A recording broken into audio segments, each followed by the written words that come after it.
gisoon na Jérôme ñëw kër Farba Ngom ànd ak ay nervi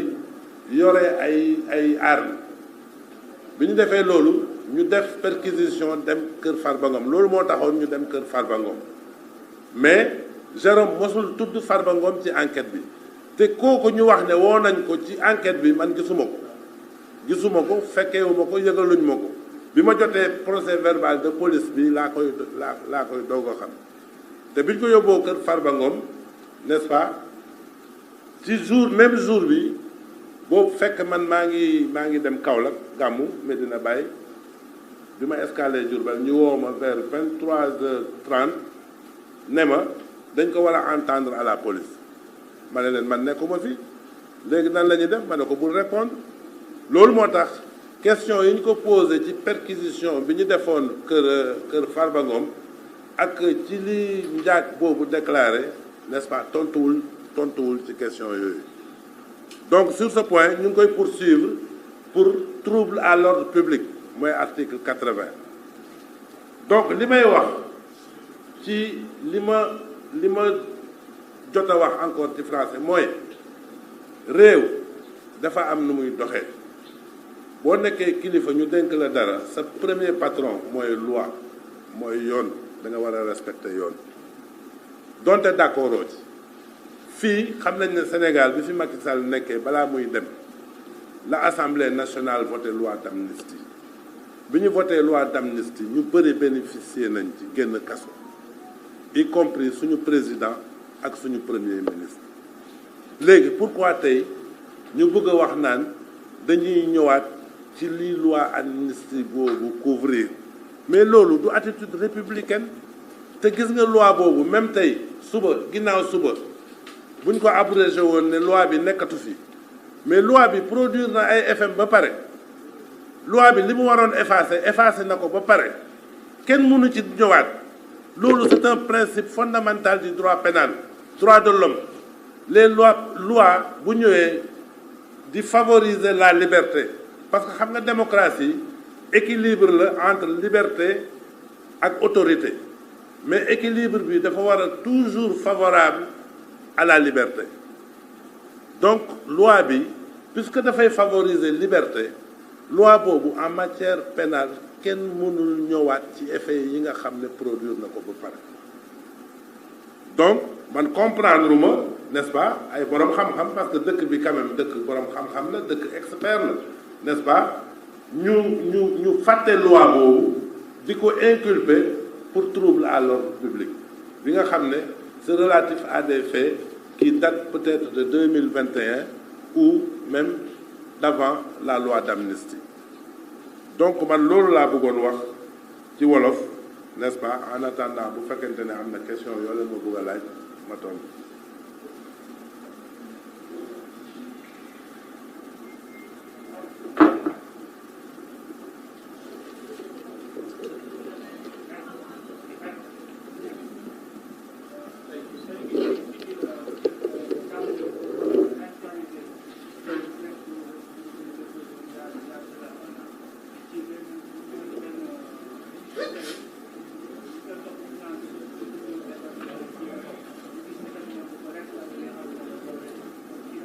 fin bi lan nga wax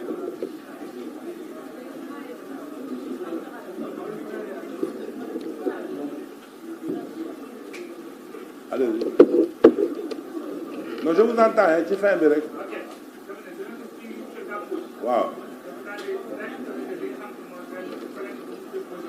waaw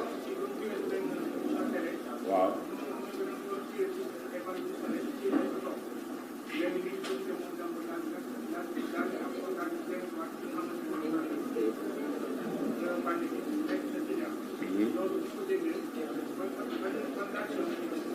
non xam nga loolu mënuma ci wax xam nga lu tax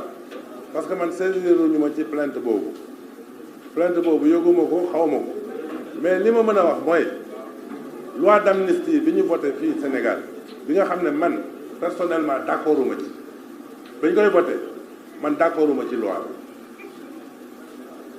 entre nous j'étais pas d'accord au moment de la séance man yónnee naa ay messages yu bëri maître Aïssata Tall Sall pour wax ko ne man d'accorduma ci loi loolu c'est une attitude personnelle du ma ko wax à partir du moment où loi bi voté nañ mais loi bi voté nañ ko ba pare te loi bi dafa ne tous les crimes et délits ayant une motivation politique far nañ mais loolu la loi bi wax tous les crimes et délits ayant une motivation politique mais amul benn sénégalais bu souffrirul ci li fi xewoon y compris moi vous comprenez qui n'a pas souffert de ça et loolu li ñu ko teg c'est la responsabilité homme politique yi la xam nga responsabilité xam nga dégg naa ñu naan ñoo xam ne dañuy wax ne affaire yi fi xewoon 2021 ak événement yi fi xewoon pendant que le parti au pouvoir là était dans l'opposition dañ ko war a saytu attewaat mais ils n'ont pas compris xam nga la responsabilité pénale ce n'est pas simplement une responsabilité matérielle comprendre c'est-à-dire il y a des cas où il y a un enchevêtrement de responsabilité suñu code pénal dafa ne yow boo dajalee mbooloo boobu nga am autorisation wala nga bañ a am autorisation est-ce que yaa may dégg ci code pénal laa lay wax de yow nga provoqué benn ndaje boobu boo amee autorisation wala amuloo autorisation bu ci nit gaañoo wala nit faatu ci wala ak li mën di xew yow mi sooke ndaje bi yow yaay le premier responsable est-ce que yaa may dégg droit loolu la wax dafa ne ndaje gis nga maa ngi excusé wu sax ci li ma koy tudd Viviane Ndour man je travaille beaucoup avec les artistes Viviane Ndour organisé na benn concert voile d'or mu am ku fa dee mais yoon daf ko woo te c'était un concert c'était autorisé république noonu lay fonctionner vous comprenez mais dafa am nit ñoo xam ne xamuñu li xew tu comprends dajale leen mbooloo mu am kenn ku jël fetal tiré mais kooku responsable na ci li mu jël fetal tiré comprendre mais ki sooke ndaje bi n'est-ce pas mooy le responsable numéro 1 parce que ndaje bi bu amul woon loolu du am droit loolu la wax bu ñu delloo ci droit rek Sénégal du am problème mais bu ñu toogee ci réew moo xam ne ku nekk da ngay wax lu la neex ku nekk da ngay def lu la neex xoolal ci mur bi lañ dem vous comprenez te soreetuñu loolu moi j'ai vu des enquêtes yoo xam ne mais dañ koy def ci réseaux sociaux yi ci ñoo xam ne amuñu benn qualité parfois sax dañuy am ay information yoo xam ne ñoom xamuñu naka lañ koy traité mais kan moo leen di jox information yooyu man dossier bi man dama ko verrouillé enquête bi mu commencé ba tey dama ko verrouillé amul benn journaliste boo xam ne woo na ma wax ak yow pour jox la information amul pourtant parfois damay lire ma gis ay fuite yuy am ci dossier bi donc par rapport à la plainte de Dame Mbodj que j'aime bien que j'apprécie beaucoup vous comprenez loolu nekkul ci dossier bi te dama koy conseiller vraiment xam nga réew mi dañu soxla dal on a besoin d'une réconciliation on n'a pas besoin de guerre dans ce pays vous comprenez donc moi je pense que ce qui est passé il ne faut pas qu'on revienne sur ça on n'a qu'à regarder vers l'avenir xool naka la ñuy tabaxee suñu réew n'est-ce pas avec des esprits sains vous comprenez man tiit naa ci réew mi de non dëgg la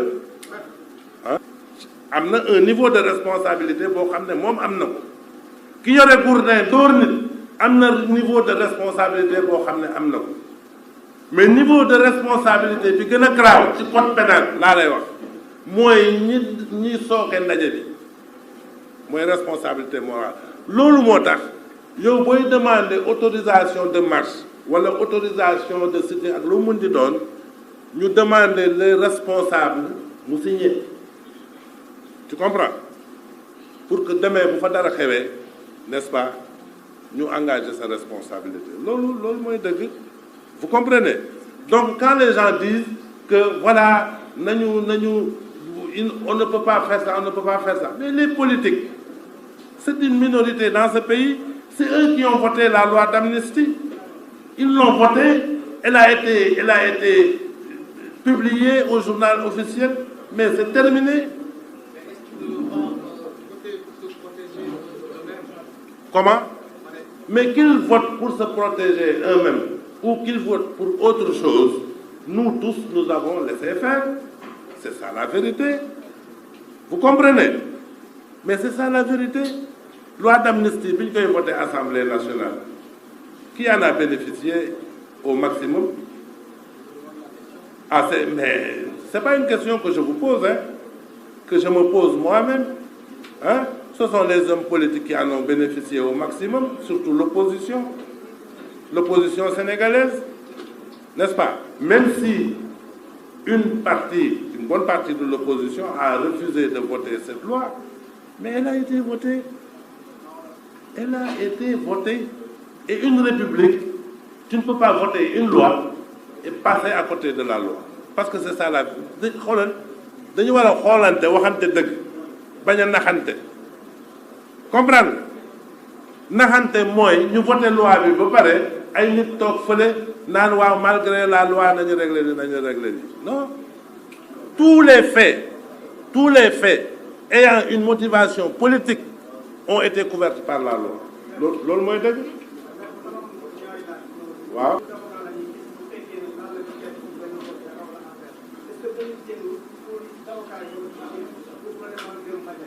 Voilà deuxième question bi lay commencer gis nga ñi nekk fii di ànd ak homme politique yi ah ak koo mën di doon ak port boo mën di féete ah question bi ma kii posé war na la servir de leçon man milité wuma APR bokkuma APR amul benn responsable APR bu ma woo wala mu constitué ma. Moi, je suis constitué dans ce dossier par un ami commun koo xam ne xaritu Bandiaky la sama xarit la vous comprenez ñoo ma constitué je suis à côté d'un autre avocat maître Fara Gomis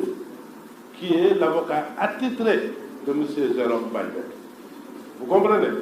donc nit ñi nga xam ne dañuy topp les hommes politiques nañu sol ay gars xam ne ëllëg bu problème amee dañ leen di seetaan ça moom je tenais à le dire. L'autre problème, il a le moral. Il est solide, c'est un ancien militaire.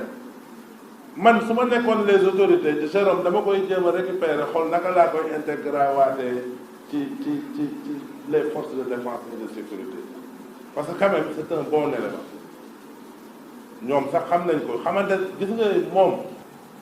ñii ko doon enquête ak ñi koy topp ak ñeneen ñëpp ils se connaissent très bien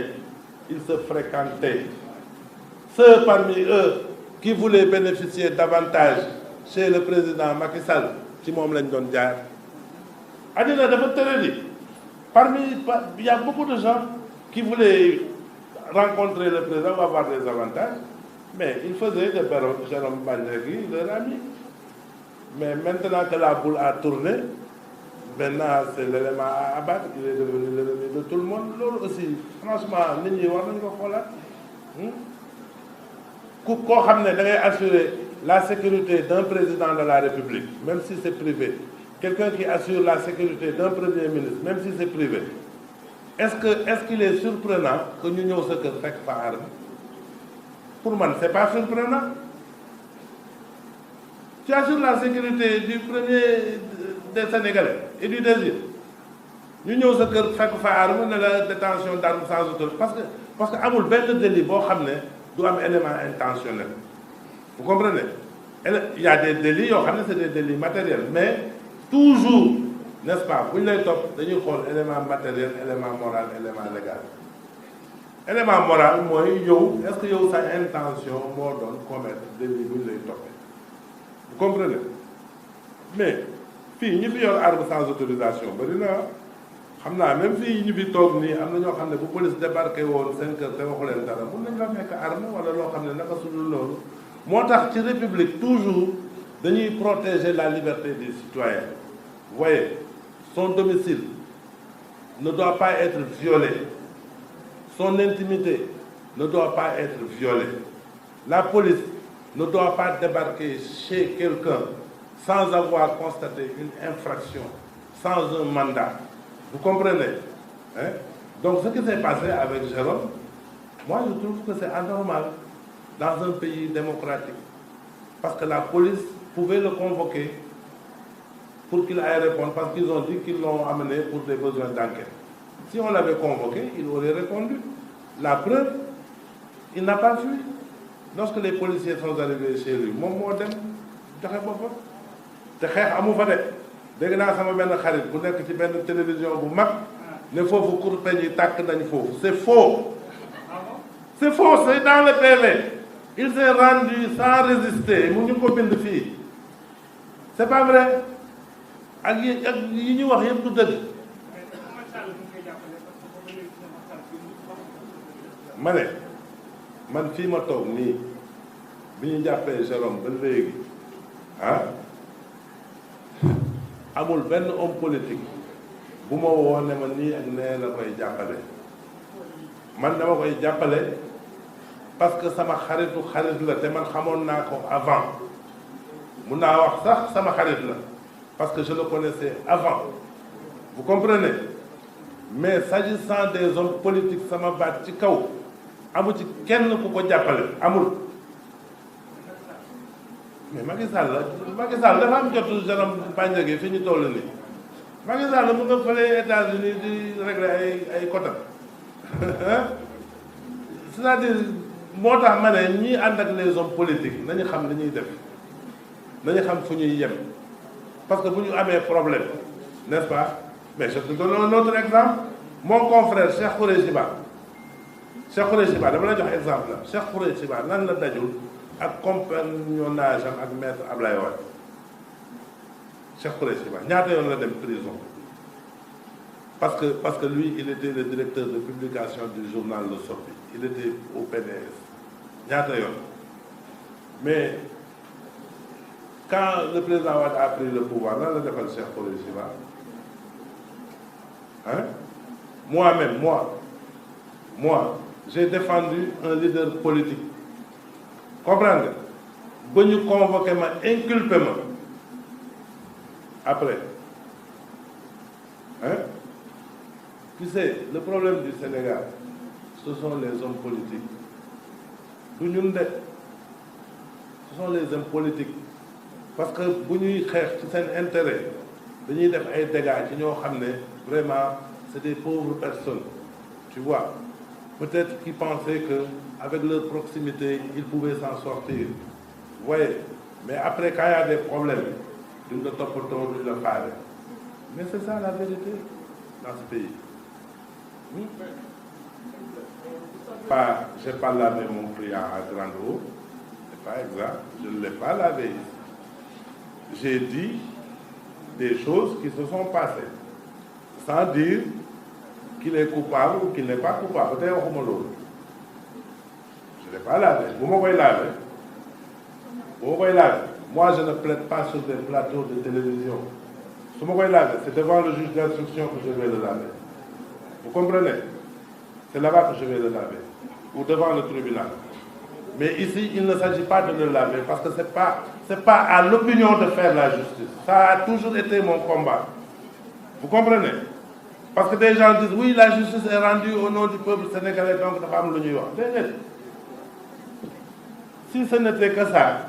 du jar n'est-ce pas état di former des magistrats di former des avocats di former des procureurs pour ñuy def liggéey la justice est rendue au nom du peuple sénégalais mais par des spécialistes du droit vous comprenez c'est pas sur des plateaux de télévision qu'on lave les gens parce que li ñu indi le problème justement au Sénégal n'est-ce pas c'est le fait de porter les procès devant l'opinion publique. Tu comprends? Ku nekk di am lu muy wax ci yoo xam ne maîtriser woo ko. Vous comprenez? Moi, je vous ai dit les faits pour lesquels il est poursuivi. J'ai dit, s'agissant de l'usurpation de fonction, j'ai pas dit que am na wala amul de. Dama ne normalement waroon nañu woo ki ko bindal loolu. Comprendre? Bu fekkente ne man dama bind sama passeport que ni je suis le premier ministre man. Madame ministère des Affaires étrangères ñu bindal ma profession premier ministre. D'accord? Je ne suis pas premier ministre, mais qui me bindal premier ministre, pourquoi duñ ko woo entendre ko? Man loolu laa wax. Trafic d'armes. Le trafic, c'est un commerce. Ñu ne kii trafic na ay armes bu dee dafa trafiqué armes pourquoi duñu woo ñi nga xam ne ñoo jënd armes yi bu dee xam nañ leen ñu ne détention illégale d'armes mu ne leen arme bii de maa ngi ko jëndee fii diw moo ma ko jaay pourquoi duñu woo ñiy liggéey foofu entendre leen ak diw boobu jaay ko pourquoi duñu ko woo entendre ko man loolu laa wax. Loolu laa wax parce que vous n'avez pas qualité pour laver kii Jérôme. Non, je ne vais pas vous demander de le laver. Par contre, ceux qui disaient que mon client est un assassin, qu'il a tué des gens, sur ce point, je le lave. Il n'est pas poursuivi pour ça, c'est pour ça que je le lave, par rapport à ce point-là. À la limite, l'objet de cette conférence de presse était de dire aux Sénégalais que M. Bandiaki n'est pas poursuivi pour assassinat ni crime d'un quelconque Sénégalais. Il n'a pas tué une mouche. Là, je le lave à grande eau. Mais pour les faits qui sont dans le dossier, je ne peux pas le laver devant vous. Je ne pourrai le laver que devant la justice. Mais je dis qu'il y a des faits pour lesquels il est poursuivi, qui, pour moi, sont couverts par la loi d'amnistie. Loolu laa wax loolu de laa wax